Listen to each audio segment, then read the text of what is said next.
Expressão do dia. Maria vai com as outras.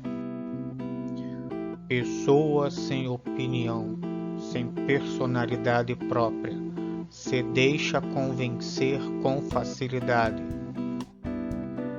Você deveria ter suas próprias opiniões e não ser uma Maria vai com as outras.